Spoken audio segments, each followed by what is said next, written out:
आप सभी को मेरा नमस्कार। आपके इस मंजिल के सफ़र में आप सबका फिर से स्वागत है।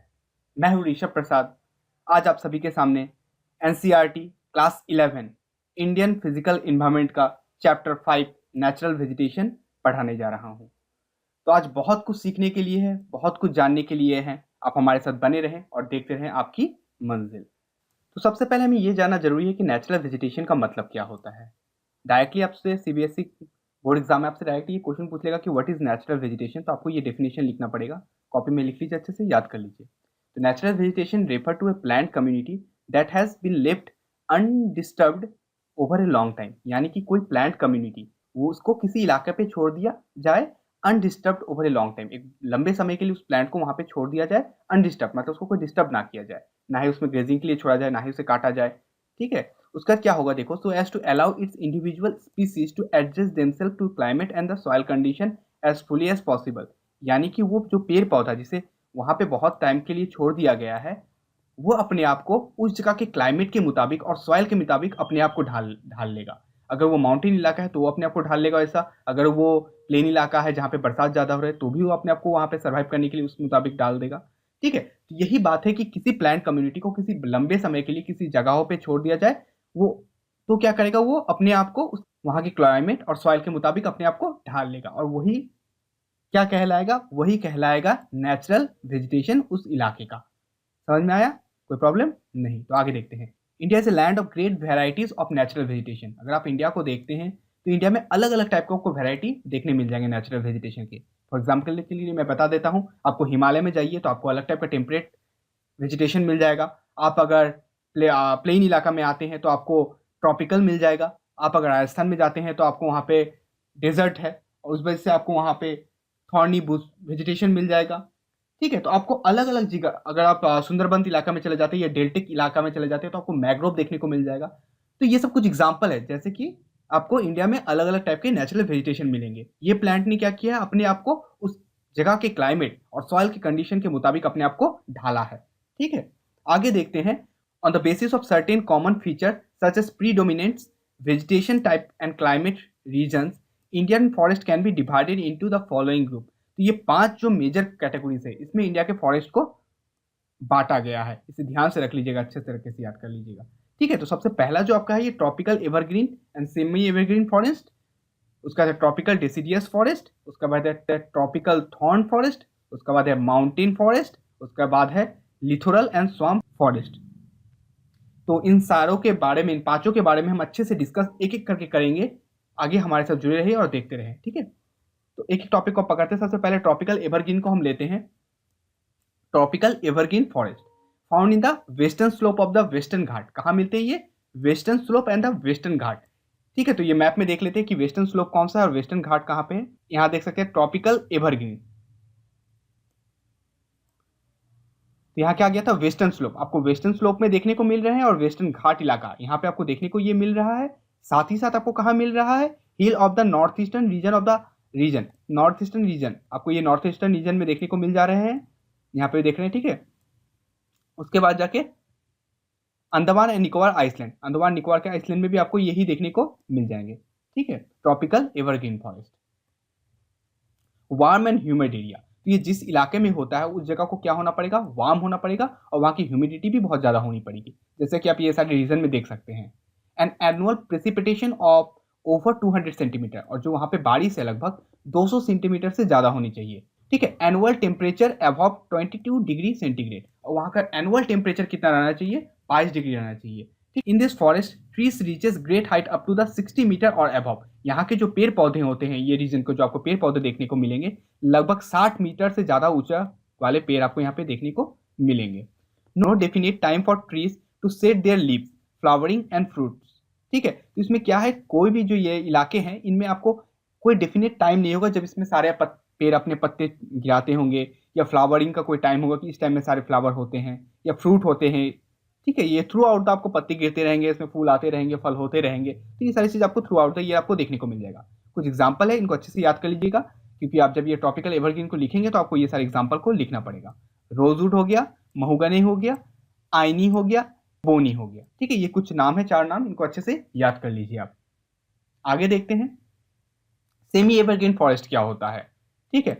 Found in the less rainy part of this region, ये इलाका तो है जहाँ पे ये भी होते हैं, यहाँ पे लिखा हुआ है देखो, tropical evergreen and semi evergreen. तो सेमी एवरग्रीन वहाँ होते हैं जहाँ पे 200 सेंटीमीटर से बारिश कम हो रही हो। 200 सेंटीमीटर से जहाँ पे ज़्यादा होती है, जैसे चेरापूंजी, मासीनाम, ये सब इलाका है, यहाँ पे रेनफॉल ज़्यादा होती है, तो यहाँ पे एवरग्रीन मिलेंगे। और जहाँ पे थोड़ा कम हो देखने को मिलता है, वो इलाकों में क्या मिलेंगे, यहाँ पे सेमी एवरग्रीन मिलेंगे। समझ गए आप। Mixture of evergreen and the most deciduous forest में दो तरीके होते हैं, एक तो एवरग्रीन होंगे और दूसरा क्या होंगे, मॉस्ट डेसिडियस। डेसिडियस का मतलब होता है वो पेड़ जो अपने पत्ते गिराते हो और एक ही टाइम में गिराते हो, ठीक है। तो ये देखने को मिलता है।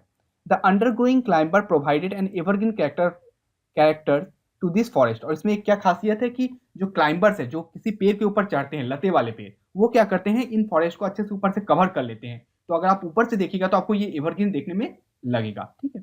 इसका स्पीसीज क्या क्या है, व्हाइट सीडर, होलॉक एंड काइल। तो ये कुछ 3 इसके प्रकार है, उसे अच्छे से याद कर लीजिएगा। The oak forest in Garhwal and Kumaon. तो गढ़वाल और कुमायूं कहाँ है आपको पता है, गढ़वाल और कुमायूं जो आपको पड़ता है ये उत्तराखंड में पड़ता है, गढ़वाल और कुमायूं इलाका, ठीक है। Were replaced by the pine चीज, वेयर, जिसको क्या कहते हैं, पाइन ट्री, या इसको चीज भी कहते हैं, were which were needed to lay railway lines. तो अंग्रेजों ने क्या किया था, इन इलाकों में जो यहाँ पे ओक ट्री थे उनके काट के यहाँ पे पाइन लगा दिया। क्यों, क्योंकि पाइन के जो पेड़ होते हैं उससे रेलवे ट्रैकिंग जो होता है उसमें बहुत काम में आता है, ठीक है। तो ये अपने प्रॉफिट के लिए इस जगह का जो नेचुरल वेजिटेशन था उसको थोड़ा डिस्ट्रॉय किया। Forest were also clean for introducing plantation of the tea, rubber and coffee. अंग्रेजों ने ये भी किया कि इन सारे प्लांटों को, सेमी एवरग्रीन को बहुत ज़्यादा कटाई किया और इसमें प्लांटेशन किया। किस चीज़ का, टी। जैसे आप आसाम में देख पाते होंगे बहुत ज़्यादा यहाँ पे टी आपको देखने को मिलता है। तो ये एवरग्रीन सेमी एवरग्रीन फॉरेस्ट को काट के ही बनाया गया है।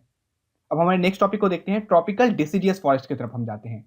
The most wider spread forest in India, सबसे ज्यादा जो फैला हुआ है वो यही है, कौन सा, ट्रॉपिकल डिसिडियस फॉरेस्ट। आप मैप में देख पा रहे होंगे ट्रॉपिकल डिसिडियस फॉरेस्ट, देख पाए आप। तो ये जो आपका है ये पूरा इलाका, ये आपका ट्रॉपिकल डिसिडियस के अंदर आता है। देखिए, आप देख ही सकते हैं कि ये कितना बड़ा इलाका को कवर कर रहा है। ये also called the monsoon forest. क्या है, इसे मानसून फॉरेस्ट भी कहते हैं। इसका कारण यही है कि जब मानसून आता है तो इन सारे पेड़ों में पत्ते नए नए निकल आते हैं, ठीक है। तो इसी कारण से इसे मानसूनल फॉरेस्ट भी कहा जाता है। बहुत हरियाली हो जाता है, फ्लावर्स ज़्यादा आते हैं। Rainfall between 70 to 200 centimetre. जैसे आपने देखा कि ट्रॉपिकल एवरग्रीन फॉरेस्ट को 200 सेंटीमीटर से ज़्यादा बारिश की जरूरत पड़ती है, ये पेड़ जो ट्रॉपिकल डेसिडियस है ये क्या कर लेते हैं, 70 से 200 के बीच में ही अपने आप का गुजारा कर लेते हैं। On the basis of availability of water, this forest can be further divided into two. इस वाटर कितने चाहिए, इसमें से 2 कैटेगरी में बांटा गया, एक है मॉस्ट डेसिडियस और दूसरा है ड्राई डेसिडियस। एक को थोड़ा रेनफॉल की ज़्यादा जरूरी पड़ती है, जैसे कि आप नाम से ही जान पा रहे हैं, और दूसरों को थोड़ा कम की जरूरत पड़ती है। और ये पत्ते अपने गिराते क्यों हैं, इसका मेन कारण क्या है कि ठंडी के मौसम में ये अपने पत्ते को गिरा देते हैं, सेट करते हैं, और बाद में जब मानसून आता है तो ये अपने पत्ते को फिर से वापस ले आते हैं, ठीक है। तो ये 2 इस वजह से डेसिडियस कहा गया है। और सारे पेड़ जो है ये एक साथ ही अपने पत्ते को गिराते हैं, और जो पूरा फॉरेस्ट होता है वो पूरा नेकेड हो जाता है। तो आगे देखते हैं दोनों को, मॉस्ट और ड्राई डेसिडियस को। तो मॉस्ट डेसिडियस को सबसे पहले देखते हैं। नाम से ही पता चल रहा है आपको, मॉस्ट का मतलब ही होता है गीला या भींगा, ठीक है। Found in the regions which recorded rainfall between 100 to 200 centimetre. आप देख सके थे कि जो डेसिडियस फॉरेस्ट है इसको 70 से 200 के बीच में रेनफॉल चाहिए था, लेकिन जिसे 100 से 200 के बीच में चाहिए वो है मॉस्ट, इसे थोड़ा ज़्यादा रेनफॉल की जरूरत पड़ती है।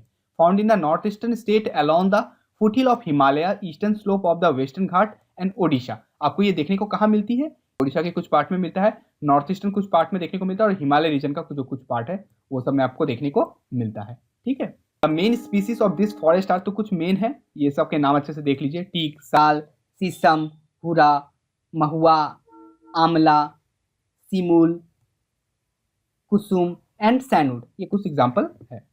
ड्राई डेसिडियस फॉरेस्ट के बारे में हम देखेंगे। तो मॉस्ट हम देख चुके हैं, ड्राई देखेंगे कि कैसा क्या होता है। Vast area of the countries where rainfall ranges between 70 to 100 cm। तो ये बहुत इंडिया के इलाकों में फैला हुआ है, और कहाँ पे मिलते हैं ये, जहाँ पे 70 से लेकर 100 सेंटीमीटर की बारिश होती है। इससे पहले हम देख चुके हैं कि 100 से 200 के बीच में होते हैं, इसके बाद देख रहे हैं कि 70 से 100 के बीच में। वेटर मार्जिन, जहाँ पे भीगे इलाके हैं या नमी गीले वाले इलाके हैं, वहाँ मॉस्ट डेसिडियस मिलते हैं, और ड्राइड मार्जिन जहाँ सूखे इलाके हैं वहाँ पे थॉर्नी फॉरेस्ट मिलते हैं। थॉर्नी मतलब जो कांटेदार पेड़ मिलते हैं, ठीक है। Found in the rainier area of the peninsulars and in the plains of Uttar Pradesh and Bihar. तो कहाँ कहाँ पे ये देखने को मिल जाते हैं, पेनिनसुलर एरिया में देखने को मिल जाते हैं, और आपको उत्तर प्रदेश और बिहार ये मैप में आप देख सकते हैं उत्तर प्रदेश और बिहार, यूपी और बिहार इस जगह में आपको देखने को ये टोटल मिल जाते हैं। ठीक है, इसका as the dry seasons being, जब सूखे का मौसम आता है, the tree set their leaves, अपने पत्ते को गिरा देता है कंप्लीटली, यानी कि ठंडे के मौसम में। And the forest appears like a vast grassland with A naked tree all over around. तो क्या है, उसके बाद जो ट्रीज होते हैं वो बिल्कुल एकदम नेकेड हो जाते हैं, वो एक पूरा घास का मैदान देखने को लगता है। इसमें कुछ कुछ इसका एग्जाम्पल जो है इसे अच्छे से याद कर लीजिएगा। तेंदू, पलास, अमलतास, बेल, खैर, एलेक्स वुड। तो ये कुछ पेड़ के नाम है, स्पीसीज है, इनके नाम अच्छे से याद कर लीजिएगा। आगे देखते हैं क्या है, tropical thorn forest. Thorn forest मतलब जो कांटेदार या झाड़ियाँ जो होते हैं वो। रेनफॉल लेस देन 50 सेंटीमीटर, जहाँ बरसात 50 सेंटीमीटर से भी कम होती है, वो यहाँ वहाँ पे ये देखने को मिलते हैं। This consist of varieties of grassland and shrubs. इसमें ग्रासलैंड देखने को मिल जाते हैं और सर्ब्स जो झाड़ियाँ हैं ये देखने को मिल जाती है। It include semi arid areas of south western Punjab, Haryana, Rajasthan, Gujarat and MP, UP. तो नाम से पता है कि आपको जो झाड़ियाँ या घास कहाँ मिल जाएंगे इंडिया में, जहाँ पे बारिश कम होती है। और आपको ये इलाका कौन सा है देखने को, तो ट्रॉपिकल थॉर्न फॉरेस्ट देख पा रहे होंगे, ये इलाका में आपको ट्रॉपिकल थॉर्न फॉरेस्ट देखने को मिल जाते हैं। यहाँ पे लिखा हुआ है देखिए, इन this forest plant remain leafless for most part of the year. तो ज़्यादातर आपको साल के ज़्यादातर समय में आपको क्या होंगे, यहाँ के पेड़ों पे पत्ते देखने को नहीं मिलेंगे। And give an expression of Surf vegetation, और आपको ये झाड़ियाँ के टाइप का ये आपको ये एक लुक देता है। ठीक है, इसमें क्या क्या है, बबूल का नाम तो आप सुने ही होंगे बहुत ज़्यादा, ये डेजर्ट इलाका में मिलता है, ये सेमी एरिड इलाका में मिलता है। बेर एंड वाइट डेट प्लाम, खैर, नीम, खेजड़ी, पलास। तो ये सब कुछ इसके स्पीसीज है जो मिलते हैं। उसके बाद माउंटेन फॉरेस्ट में देखते हैं, तो ये आपको नाम से पता चल रहा है माउंटेन फॉरेस्ट जो होगा ये आपको सारे माउंटेन वाले इलाके में देखने को मिलेंगे। ठीक है, जैसे कि हिमालय के रीजन में आपको यहाँ पे देख पा रहे होंगे माउंटेन फॉरेस्ट। तो ये हिमालय के जितना भी पार्ट आपको यहाँ पे माउंटेन फॉरेस्ट देखने को मिलता है। तो mountain forest can be classified into two types, इसको दो भागों में बांटा गया है, north mountain forest and the south mountain forest. North mountain और साउथ माउंटेन फॉरेस्ट का यही अंतर है कि नॉर्थ माउंटेन तो आपको यहाँ देखने को मिल जा रहा है, लेकिन साउथ माउंटेन भी यहाँ पे आपको विंध्यास रेंज में मिलते हैं देखने को। ठीक है, जो मैप में दिखाया नहीं गया, लेकिन इस इलाके में आपको देखने को वो मिलते हैं। Himalaya ranges show a succession of vegetation from the tropical to the tundra which changes in with the altitude. तो कैसे है कि आप अगर हिमालय के नीचे वाले पार्ट में जाइएगा तो आपको ट्रॉपिकल वेजिटेशन देखने को मिलेंगे। जैसे जैसे आपका अल्टीट्यूड बढ़ेगा, आपका हाइट बढ़ेगा, वैसे से आपको वहाँ पे तुंद्रा वेजिटेशन देखने को मिल जाएंगे। और तुंद्रा वेजिटेशन जो है माउंटेन इलाका में मिलते हैं। Deciduous forest are found in the foothill of the Himalaya. और आप अगर नीचे की तरफ आते हैं तो आपको फुटहिल में क्या मिलेंगे, डेसिडियस, ऐसे पेड़ जो अपने पत्ते को गिराते हो और एक ही टाइम में। The wet temperature altitudes between 1000 to 2000 metre. तो वेट जहाँ पे भीगा हुआ इलाका रहता है वहाँ का अल्टीट्यूड लगभग 1000 या 2000 मीटर का जो इलाका है, जहाँ पे हायर हिल रेंजेस होंगे। नॉर्थ ईस्टर्न इंडिया कहाँ पे मिलते हैं आपको, नॉर्थ ईस्टर्न इंडिया आपको hilly area of West Bengal and the Uttaranchal में आपको ये देखने को मिलते हैं। एवरग्रीन ब्रॉड लीफ ट्रीज, यहाँ पे क्या होते हैं, बड़े पत्ते वाले पेड़ होते हैं, such as oak and chestnut are predominate. ये ज़्यादातर आपको दो टाइप के पेड़ देखने को मिल जाएंगे। अगर हम थोड़ा ऊपर की और तरफ चलते हैं, अगर हाइट बढ़ता है बिटवीन 1500 to 1750 मीटर में अगर चले जाते हैं तो pine forest are also well develop in this zone. तो इसमें आपको पाइन फॉरेस्ट देखने को मिल जाएंगे with chir pine as a very useful commercial tree. तो ये बिजनेस पर्पस के लिए भी इससे बहुत सारे फर्नीचर ये या अलग अलग टाइप के चीज़ों बनाए जाते हैं, इसलिए इकोनॉमिकली पर्पस या कमर्शियल पर्पस से भी ये ट्री बहुत ज़्यादा फेमस है। उसके बाद हम आ जाते हैं नेक्स्ट प्लांट जिसका नाम है देवदार। इसका नाम तो आप सुने ही होंगे। ये क्या है, एक तरह का एंडेमिक स्पीसीज है। एंडेमिक स्पीसीज का मतलब होता है वो पेड़ जो किसी पर्टिकुलर जियोग्राफिकल इलाका में ही मिलते हैं। ठीक है, उन्हें एंडेमिक स्पीसीज कहते हैं। सिर्फ प्लांट नहीं बल्कि एनिमल भी, उस टाइप के एनिमल जो किसी पर्टिकुलर इलाका में अगर मिलते होंगे तो उसे एंडेमिक स्पीसीज कहेंगे। ये किसी पर्टिकुलर प्लेस हो सकता है, कोई आइलैंड हो सकता है, कोई कंट्री हो सकता है, ठीक है, या कोई कॉन्टिनेंट हो सकता है। Growing western part of the Himalaya ranges के आपको वेस्टर्न पार्ट में देखने को मिलेंगे। यूज्ड इन कंस्ट्रक्शन एक्टिविटी के लिए सबसे ज़्यादा देवदार का यूज़ किया जाता है क्योंकि ये बहुत ज़्यादा मजबूत होता है। The chinar and the walnut, ये दो तरीके के जो पेड़ होते हैं which sustain the famous Kashmiri handicraft, जिसमें कश्मीरी हैंडीक्राफ्ट बहुत अच्छे तरीके से होता है, बिलोंगिंग टू दिस जोन। यही इलाका से मिलते हैं जो 1500 से 1700 मीटर के बीच में होते हैं। At many places in this zone temperate grassland are also found. तो यहाँ पे आपको टेम्परेट ग्रासलैंड भी देखने को मिल जाएंगे, but in the higher reaches there are is a transition of alpine forest and the pasture. तो आपको क्या होता है, अगर आप हाइयर एल्टीट्यूड में थोड़ा चले जाए तो आपको अल्पाइन भी मिलेंगे और पॉस्चर दोनों के ही फॉरेस्ट आपको मिलेंगे। पॉस्चर जहाँ पे जानवरों को चलाया जाता है। तो एल्पाइन का मतलब ही होता है ऐसे पेड़ जो हाइयर एल्टीट्यूड में पाए जाते हैं। एल्प का मतलब ही होता है mountain.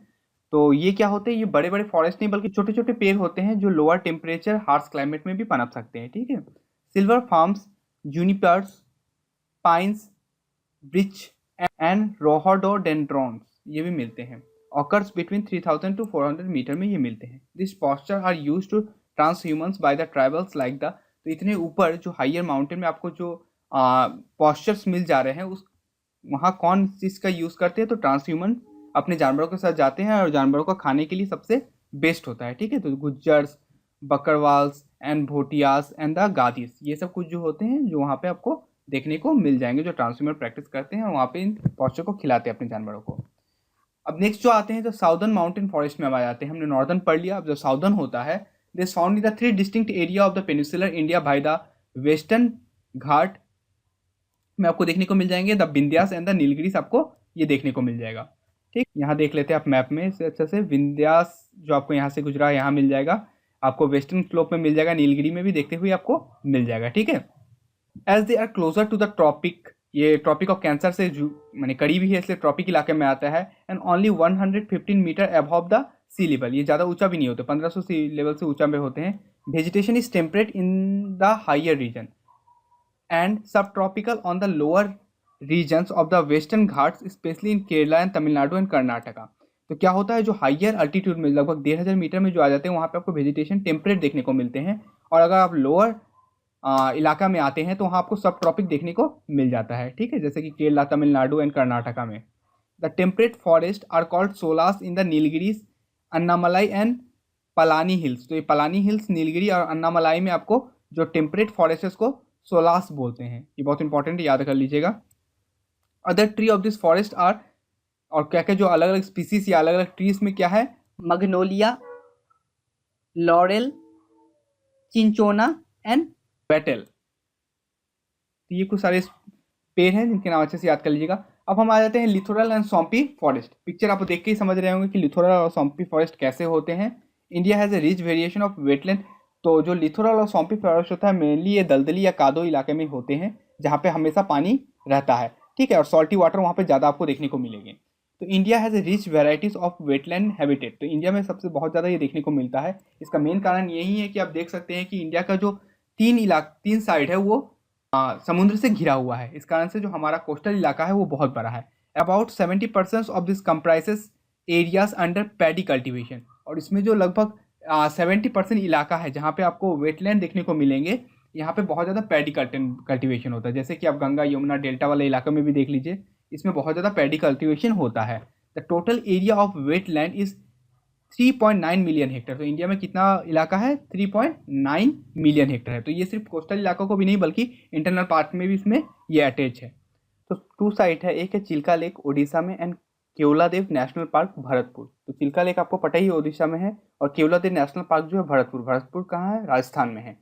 Are protected as waterfowl habitat under the convention of wetland of international importance, Ramsar Convention. तो रामसर कन्वेंशन में हुआ था जिसके तहत जो जितने भी बहुत सारे इलाका को, वेटलैंड इलाका को प्रोटेक्टेड किया गया था। ठीक है। तो रामसर कहाँ है ये बात आपको जानना ज़रूरी है। तो रामसर जो है ईरान में एक सिटी का नाम है। ठीक है।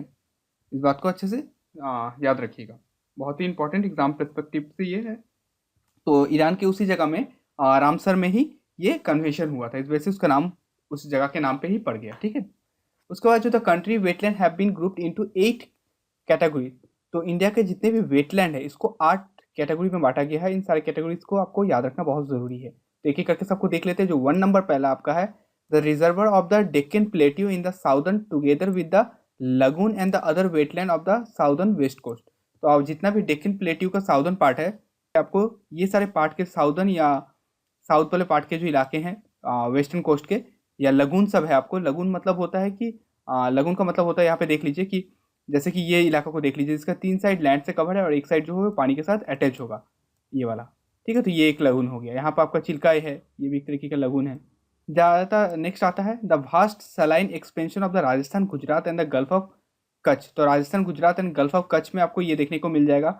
यहाँ पे आप देख सकते हैं ये पार्ट जो है आपका, उसका आता है fresh water lake and the reservoir from the Gujarat eastward through Rajasthan, Keoladeo national park and the Madhya Pradesh. तो केवलादेव नेशनल पार्क जो आपको राजस्थान में है, और मध्य प्रदेश का कुछ इलाका जहाँ पे फ्रेश वाटर लेक्स है, ये भी वेटलैंड के अंदर ही आते हैं। The delta wetland and lagoon of Indian eastern coast, Chilka lake, जो मैंने आपको चिल्का लेक दिखा दिया, वहाँ पे भी ये भी वेटलैंड के अंदर आता है। 5वां नंबर आता है the fresh water marshes of the Gangetic plain, आपको देखने को मिल जाएंगे। ठीक है, तो मार्सेस का मतलब होता है ऐसा वेटलैंड इकोसिस्टम जहाँ पे जो लैंड है वो बहुत टाइम तक क्या होता है, पानी में ही डूबा हुआ रहता है, ये कवर रहता है। तो उस वजह से वहाँ पे छोटे छोटे ग्रास ये सब देखने को मिलते हैं।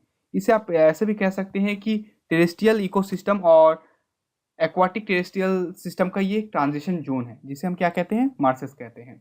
The flood plain of Brahmaputra, the marshes and the swamps in the hill of north east India and the Himalayan foothills भी इसमें आते हैं। तो फ्लड प्लेन ऑफ कहाँ, ब्रह्मपुत्रा के जो फ्लड प्लेन जहाँ तक वो फ्लड लाता है, marshes and swamps in the hill of the north east के जितने भी इलाका में मार्सेस आपको मिलते हैं, और हिमालय के रीजन में। ठीक है, the lake and the river of the mountain region of Kashmir and Ladakh. तो लद्दाख और कश्मीर में जितने भी रिवर्स मिलते हैं जो माउंटेन से निकले हुए हैं, वो भी वेटलैंड में ही आता है। जो आपका 8वां नंबर है the mangrove forest and the other wetland of the island arc of the Andaman and Nicobar island. तो जितने भी आपको मैक्रो फॉरेस्ट मिल जा रहे हैं वो भी वेटलैंड के ही इलाके में आते हैं, जो अंडमान निकोबार में देखने को मिलते हैं और इंडिया के कुछ कोस्टल इलाकों में भी देखने को मिल जाएंगे, जैसे सुंदरबन उनमें वन ऑफ देम है। ठीक है, तो आज सबसे लास्ट जो हमारा बच जाता है वो है मैग्रोव फॉरेस्ट।